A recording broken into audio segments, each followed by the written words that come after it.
শ্রীমদ্ভাগবত। ওম নমো ভগবতে বাসুদেবায়। শ্রীমদ ভাগবত দশম স্কন্ধ 52 অধ্যাୟ ଦ୍ୱାରକା ଲୀଳା। କୃଷ୍ଣ କୁବୁଜା ମନ ତୋଷି ପୁଣି ଅକ୍ରୂରକୁ ଆଶ୍ୱାସୀ, ତାହାକୁ ପେଶିଲେ ହସ୍ତିନା। 52 ଅଧ୍ୟାୟ ବର୍ଣ୍ଣନା। କହନ୍ତି ବ୍ୟାସଙ୍କ ନନ୍ଦନ, ଗୋବିନ୍ଦ ପାଦେ ଦେଇ ମନ। ଶ୍ରୀ ଶୁକ ଉବାଚ। ଏବେ ହୋ ଶୁଣ ନରନାଥ, ଭକତ ବତ୍ସଳ ଅନନ୍ତ। ମଥୁରା ଦାଣ୍ଡେ ଗନ୍ଧ ଘେନି, କୁବୁଜା ନାମେ ଯେ କାମିନୀ। କୃଷ୍ଣଙ୍କୁ ମାଗିଥିଲା ବର, ଭୋନାଥ ଯିବୁ ମୋର ପୁର।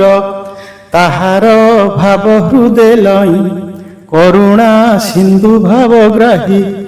ଉଦ୍ଧବ ସଙ୍ଗେ ହୃଷିକେଶ, କୁବୁଜା ଭୁବନେ ପ୍ରକାଶ। ଗୋବିନ୍ଦ ଆଗମନ ଆସେ, ଗୃହ ମଣ୍ଡାଇ ମନ ତୋଷେ। ସୁନ୍ଦର ଗୃହ ଉପସ୍କର, କିଅ ବା ଦେବା ପଟାନ୍ତର। ସୁଗନ୍ଧ ଧୂପ ଦୀପ ବାସ, ମୂଲ୍ୟ ରତ୍ନମଣି ତ୍ରାସ। ଗନ୍ଧ ଚନ୍ଦନ ପରିମଳ, ପବନ ବହଇ ଶୀତଳ। କାମ ଉପାୟ ସନ୍ଦୀପନ, ଦେଖି ମୋହିତ ହୋଏ ମନ। ମୁକୁତା ପ୍ରବାଳ ଖଞ୍ଜଣି, ଉପରେ ଚନ୍ଦ୍ରାତ ପଟାଣି।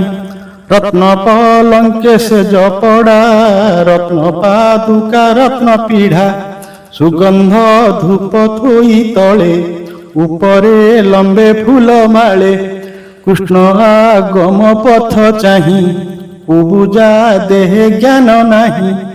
ନିମିଷ ଯୁଗ ପ୍ରାୟ ମଣି, ରଜନୀ ଦିବସ ନଗଣି। ହରିଙ୍କି ନିଜ ଦ୍ୱାରେ ଦେଖି, ସମ୍ଭ୍ରମେ ଆସନ ଉପେକ୍ଷି। ସଙ୍ଗତେ ଘେନି ସଖୀ ଗଣ, ପୂଜିଲା ଗୋବିନ୍ଦ ଚରଣ। ରତ୍ନ ପାଦୁକା ତଳେ ଥୋଇ, ପାଦାର୍ଘ୍ୟ ଘେନିଣ ବନ୍ଦାଇ। ଏମନ୍ତେ କୃଷ୍ଣଙ୍କୁ ପୂଜିଲା, ଉଦ୍ଧବ ନିକଟେ ମିଳିଲା। ବିବିଧ ନାନା ଉପହାରେ, ପୂଜିଲା ଉଦ୍ଧବ ପୟରେ। ରତ୍ନ ଆସନ ତଳେ ଥୋଇ, କୁବୁଜା ଗଲା ଭୋଳ ହୋଇ। ଉଦ୍ଧବ ହରଷ ବଦନ, ଚରଣେ ଚାଳିଲା ଆସନ। ଏକାନ୍ତେ ଭୂମିରେ ବସିଲା, କୃଷ୍ଣ ଚରଣେ ମନ ଦେଲା। କୁବୁଜା ଗୃହ ମଧ୍ୟେ ଯାଇ, କୃଷ୍ଣଙ୍କୁ ପଲଙ୍କେ ବସାଇ। ତାହାର ଭାବେ ବସ ହରି, ରତ୍ନ ପଲଙ୍କେ ବିଜେ କରି। ଅଶେଷ ବ୍ରହ୍ମାଣ୍ଡ ଠାକୁର, କପଟେ ମନୁଷ୍ୟ ବ୍ୟବହାର। କୁବୁଜା କୁଙ୍କୁମ ଲେପିଣ, ତକ୍ଷଣେ ସାରିଲା ସ୍ନାହାନ। ଝିନ ବସନ ରତ୍ନ ସାର, ଘେନିନ ନାନା ଅଳଙ୍କାର। ହୃଦେ ଚନ୍ଦନ କଣ୍ଠେ ହାର, ତାମ୍ବୁଳେ ସୁରଙ୍ଗ ଧର। ସୁଧା ସବ ପାନ କଲା, ଗୋବିନ୍ଦ ନିକଟେ ମିଳିଲା। ହାସବଦନେ କାମ ଗତି, କଟାକ୍ଷେ ମୋହିଲା ଶ୍ରୀପତି। କୁବୁଜା ଚାହିଁ ବନମାଳି, ଡାକନ୍ତି ନିଜ ଭୁଜ ତୋଳି। ନବ ସଙ୍ଗମେ ଲାଜ ପାଇ, କୁବୁଜା ନ ପାରଇ ଯାଇ। ସଂକୋଚେ ଗମନ ସଧୀରେ, ରତ୍ନ କଙ୍କଣ ବେନି କରେ। ଗୋବିନ୍ଦ ଭୁଜେ ଭୁଜ ଦେଇ, ପଲଙ୍କେ ବସାଇଲେ ନେଇ। କୁବୁଜା ଘେନି କୃଷ୍ଣ କୋଳେ, ଗନ୍ଧଲେ ପିଲା ପୁଣ୍ୟ ବଳେ। ରମିଲେ କମଳାର ବର, ଅଶେଷ ବ୍ରହ୍ମାଣ୍ଡ ଠାକୁର। କୁବୁଜା କାମ ଭୋଳେ କରି, କୃଷ୍ଣ ଚରଣ କରେ ଧରି। ଚକ୍ଷୁ ହୃଦୟ କୁଚେ ଧରେ, ଆଘ୍ରାଣ କଲା ନାସାଦ୍ୱାରେ। ଯେତେ କଳୁଷ ଦେହେ ଥିଲା, ଗୋବିନ୍ଦ ଚରଣେ ମାଜିଲା। ନିର୍ଭୟେ ବେନି ଭୁଜ ତୋଳି, ହୃଦେ ଲଗାଇ ବନମାଳି। ଆନନ୍ଦ ରୂପ ଭଗବାନ ନିବିଡ଼େ କଲା ଲିଙ୍ଗନ ଜନ୍ତୁ ସଞ୍ଚିତ ବହୁ ପାପ ହେଳେ ଛାଡ଼ିଲା ମନୁତାପ ଯେ ହରି କୈବଲ୍ୟନାଥ ଲୋଡ଼ି ନ ପାନ୍ତି ମୁନି ସନ୍ଥ ତାଙ୍କୁ କୁବୁଜା ଧରି କୋଳେ ଗନ୍ଧଲେ ପିଲା ପୁଣ୍ୟ ବଳେ ଦେଖ ଦୁର୍ଭାଗ୍ୟ ଫଳ ତାର କୃଷ୍ଣଙ୍କୁ ମାଗିଲା ଏ ବର ହୋ ନାଥ ରହ କିଛି ଦିନ ଦୋଷ ନହିଲା ମୋର ମନ ପଦ୍ମଲୋଚନ ତୋର ସଙ୍ଗେ କ୍ରୀଡ଼ା କରିବି ନାନା ରଙ୍ଗେ ମୁନି କହନ୍ତି ରାଜାଗ ଦେଖ ହୋ କୁବୁଜାର ଭାଗ୍ୟ ଶୁଣି ସାନନ୍ଦ ଗୋପୀନାଥେ ତହିଁ ରହିଲେ ଦିନା କେତେ କାମନା ପୂର୍ଣ୍ଣ କରି ତାର ତହୁଁ ଚଳିଲେ ଦାମୋଦର ଅଶେଷ ସୁଖ ଭୋଗ ଦେଇ ଉଦ୍ଧବ ସଙ୍ଗେ ଭାବଗ୍ରାହୀ ପ୍ରବେଶ ଆପଣା ମନ୍ଦିର ଶୁଣ ହୋ କୁବୁଜା ବ୍ୟବହାର ଦୁର୍ଲଭ ଯାର ପାଦ ସେବା ଲୋଡ଼ି ନ ପାନ୍ତି ସୁର ଦେବା ତାହାଙ୍କୁ ତପ ଫଳେ ପାଇ ବିଷୟ ସୁଖ ଯେ ଲୋଡ଼ଇ କୁଚିତ ମତି ବୋଲି ତାରେ ପଡ଼ଇ ଦୁଃଖ ଅନ୍ଧକାରେ ଅଜ୍ଞାନୀ ବିପ୍ର ଜଗନ୍ନାଥ କାହିଁ ପାଇବ କୃଷ୍ଣ ପଥ ଶୁଣ ହୋ ଅଭିମନ୍ୟୁ ସୁତା ମଥୁରା ପୁରେ ଜଗନ୍ନାଥ ରଜନୀ ଅନ୍ତେ ମନେ ଗୁଣି ଦୟା ସାଗର ଚକ୍ର ପାଣି କଳ୍ପିତ କାର୍ଯ୍ୟ ଉପଦେଶେ ପାଣ୍ଡୁନନ୍ଦନଙ୍କ ଉଦ୍ଦେଶେ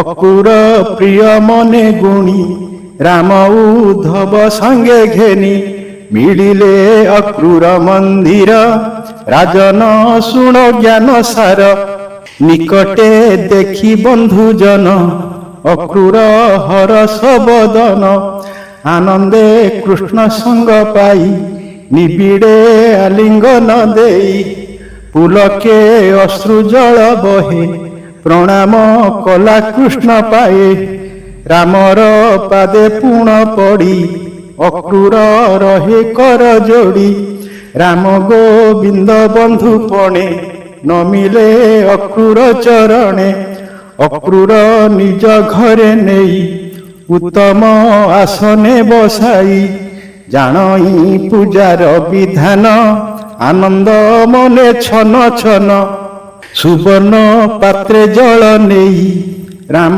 ଗୋବିନ୍ଦ ପାଦ ଧୋଇ ପାଦ ଉଦକ ଶିରେ ଘେନି ଭାବେ କୁବୁଜା ଚକ୍ଷୁ ବେନି ଦିବ୍ୟ ବସନ ଗନ୍ଧମାଳେ ପୂଜିଲା ମଦନ ଗୋପାଳେ ମଣି ମୁକୁତାହାର ରଙ୍ଗେ ମଣ୍ଡିଲା ଗୋବିନ୍ଦର ଅଙ୍ଗେ ରାମଙ୍କୁ ଦେଲା ଅଳଙ୍କାର ଭାବେ ଯୋଡ଼ିଲା ବେନିକର ଖଟେ ବସାଇ ଦାମୋଦର ଚରଣ ଚାପଇ ଅକ୍ରୂର ରାମର ପାଦେ ହସ୍ତ ଦେଇ ବିଶ୍ୱାସେ ଅକ୍ରୂର ବୋଲଇ ଅକ୍ରୂର ଉବାଚ ଭୁନାଥ ପ୍ରଭୁ ନାରାୟଣ ଅଶେଷ ବ୍ରହ୍ମାଣ୍ଡ କାରଣ କାପିଷ୍ଟ କଂସ ଯେବେ ମଲା ଆମ୍ଭର କୂଳେ ଭାଗ୍ୟ ଥିଲା ତାହାର ଭये ଯଦୁ ବଂଶ ନିଶ୍ଚୟ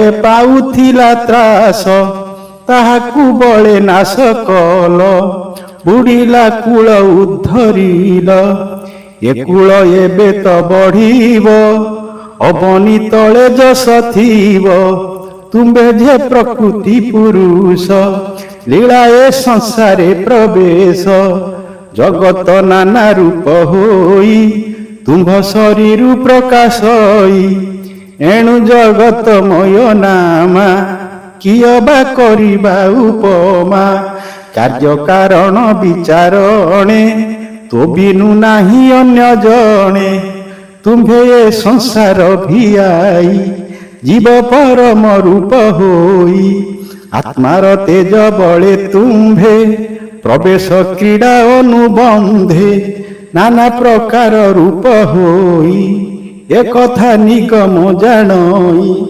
ସଚରାଚର ଭୂତ ଯୋନି ଶବଦ ଆଦି ଗୁଣ ଘେନି ବହୁ ପ୍ରକାରେ ପ୍ରକାଶନ୍ତି ତୁମ୍ଭ ମହିମା ନ ଜାଣନ୍ତି ହେମନ୍ତ ପ୍ରକାଶ ତୁମ୍ଭର କେବଳ ଆତ୍ମଜ୍ଞାନ ସାର ପ୍ରପଞ୍ଚେ ନାନା ରୂପ ଧରୁ ଏ ମାୟା ସଂସାରେ ବିହରୁ ତୁ ପୁଣି ତୋହର ଆୟତ ମାୟାରେ ଭ୍ରମାଉ ଜଗତ ସୃଷ୍ଟି ପାଳନ ସଂହାରଣ ରଜସାତ୍ୱିକ ତମ ଗୁଣ ଏଣେ ଯେ ତୋର ବନ୍ଧ ନାହିଁ ଯେଣୁ ଏହାର ହେତୁ ତୁହି ଉପାଧି ଶୂନ୍ୟ ରୂପ ଯାର ଜନ୍ମ ମରଣ ନାହିଁ ତାର ତରଙ୍ଗ ଯେହ୍ନେ ନାଶ ଯାଇ ନିଶ୍ଚଳ ଭାବେ ଜଳ ଥାଇ ଗୁଣ ବ୍ୟବହାର ଯାର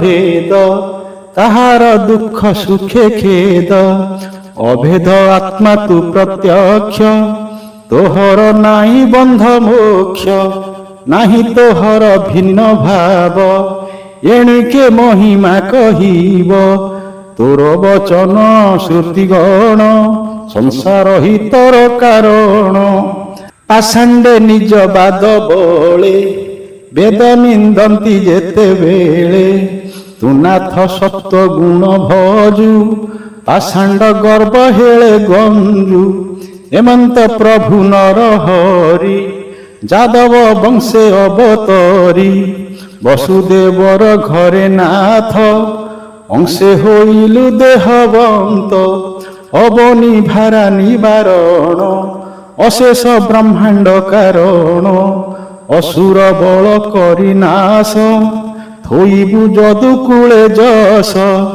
ହେମନ୍ତ ମହିମା ତୋହର ବିଜୟ କଲୁ ମୋର ଘର ଦେବତା ପିତୃଭୂତ ରୂପ ତୁ ନାଥ ସକଳ ସ୍ୱରୂପ ତୁ ଯହିଁ ହୋଇବୁ ପ୍ରବେଶ ସେ ଧନ୍ୟ ପୁଣ୍ୟ ଗୃହବାସ ତୋହର ଚରଣ ଉଦକ ପବିତ୍ର କରେ ତିନି ଲୋକ କେଉଁ ପଣ୍ଡିତ ତୋ ଶରଣ ଛାଡ଼ି ଭଜିବ ଆନ ଜଣ ଭକତ ପ୍ରିୟ ବନ୍ଧୁ ତୁହି ସତ୍ୟ ବଚନ ତୋର ତହିଁ ତୁ ଜୀବ ଆତ୍ମା ତତ୍ଵ ଜାଣୁ ଶୁଭ ଅଶୁଭ ପରିମାଣୁ ଭକତି ଅନୁରୂପେ ଫଳ ଦେଉ ତୁ କରୁଣା ବତ୍ସଳ ଭାବେ ଆତ୍ମାକୁ ଦେଉ ତୁହି ବୁଦ୍ଧି ବିକାର ତୋର ନାହିଁ ଆମ୍ଭେ ସକଳ ହତ ଜ୍ଞାନ କେବଳ ଭାଗ୍ୟ ଜନାର୍ଦ୍ଦନ ତୋତେ ପାଇଲୁ ପୁଣ୍ୟ ଫଳେ ଚିହ୍ନି ନ ପାରୁ ଚର୍ମ ଡୋଳେ ସକଳ ସୁର ସିଦ୍ଧ ଜ୍ୟୋତି ଜାଣି ନ ପାରନ୍ତି ତୋ ଗତି ସୁତ କଳତ୍ର ବନ୍ଧୁ ମିତ୍ର ଗୃହ ମନ୍ଦିର ବୃତ୍ତି କ୍ଷେତ୍ର ଏ ରୂପେ ତୋର ମାୟା ଫାନ୍ଦେ ବନ୍ଧନେ ଅଛୁ ଆମ୍ବେ ହାଦେ ତୋହର ଅଛି ଯେ ବେଦୟା ଭୋନାଥ ଛେଦ ବେଗେହା ଶ୍ରୀ ଶୁକ ଉବାଚ ହେମନ୍ତ ଅକ୍ରୂରର ବାଣୀ ଶୁଣି ହସନ୍ତି ଚକ୍ରପାଣି ମୋହିଲେ ଅକ୍ରୂରର ମନ କୋମଳ ଗଭୀର ବଚନ କହନ୍ତି ପ୍ରଭୁ ଭାବଗ୍ରାହୀ ମାୟା ମୋହନ ମୁଖେ ଚାହିଁ ଶ୍ରୀ ଭଗବାନ ଉବାଚ ତୁମର ଗୁରୁ ମିତ୍ର ଭ୍ରାତ ବାନ୍ଧବ ମଧ୍ୟେ ତୁ ପୂଜିତ ଆମ୍ଭେ ତୋହର ପୁତ୍ର ଦୁଇ ତୋର ପୋଷଣେ ଆମ୍ଭ ଦେହି ତୁମ୍ଭର ପାଦ ସେବା କରି ତେବେ ସେଥିବୁ ଦେହ ଧରି ତୋ ପରି ସାଧୁ ସେବା କରି ତୋତେ ସେ ଭବୁ ହୋଇପାରି ଆପଣା ହିତ ସାଧ୍ୟ ମତେ ଦେବତା ହେଲେ ମଧ୍ୟ ଚିନ୍ତେ ଏ ଭାବ ସାଧୁ ଜନେ ନାହିଁ ହସି ବୋଲନ୍ତି ଭାବଗ୍ରାହୀ ଜଳେ ପୂରିତ ତୀର୍ଥଗଣ ଦେବତା ମୃତ୍ତିକା ପାଷାଣ ଏହାଙ୍କୁ ସେ ବୁଝିଲେ ନୀତି ଅନେକ କାଳେ ଫଳ ଦିଅନ୍ତି ସାଧୁଙ୍କ ଦର୍ଶନ ମାତ୍ରେ ଦୁରିତ ନର ହୋଇ ଗାତ୍ରେ ତୁ ବନ୍ଧୁ ମଧ୍ୟ ଶ୍ରେଷ୍ଠ ମୋର ବଚନ ଏବେ କର। ହସ୍ତିନାପୁର ଯାଅ ବେଗେ, କହଇ କଥା ତୋର ଆଗେ। ପାଣ୍ଡୁ ରାଜାର 5 ସୁତ, ପିତା ମରଣେ ଅରକ୍ଷିତ।